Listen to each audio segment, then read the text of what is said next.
It-8 ta' Settembru tfakkar il-qlubija, determinazzjoni u r-rebħa kontra l-għadu f'żewġ assedji, l-assedju l-kbir tal-1565 u t-tieni gwerra dinjija. Iż-żewġ rajiet seħħew f'jum Ażis għal-Maltin, it-tifkira ta' twelid tal-Madonna, il-festa tal-Bambina.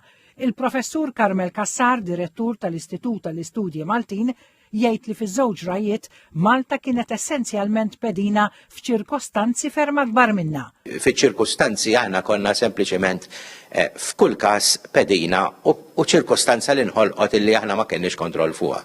Il-prezz kien għoli.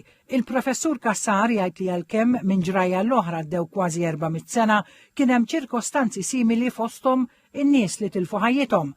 Fl-assedju l-kbir minn popolazzjoni ta' 30,000 ruħ, mietu 9,000, terz tal-popolazzjoni. It-telf ta' ħajjiet kien sinifikanti wkoll fit-tieni gwerra dinjija. It-tieni net saret ħafna ħsara, kien hawn nuqqas kbir ta' ikel fiż-żewġ każijiet. Ovvjament wieħed kellek assedju ġifieri kienu jisparaw bil-kanuni kisru ġibuhom irmiet is-swar, speċjalment l-iktar każ klassiku huwa ta' Santirmu. Min-naħa l-oħra ovvjament għandek il-famużi air raids illi kien hawn fit-tieni gwerra dinjija. Il-kodba tal-istorja ftit jagħmlu ġustizzja mal-Maltin li jgħixu tqabdu għal artom fl-assedju l-kbir tas-sajf tal-1565. Iżda l-ħila, l-qlubija u l-ħeffa tagħhom kienet kruċjali biex din it-taqbida kontra l-Ottomani tintrebaħ. Il-kavallieri għarfu wkoll sem il-Maltin. Deċidew iwaqfu l-belt u jagħmlu Malta bħala stat.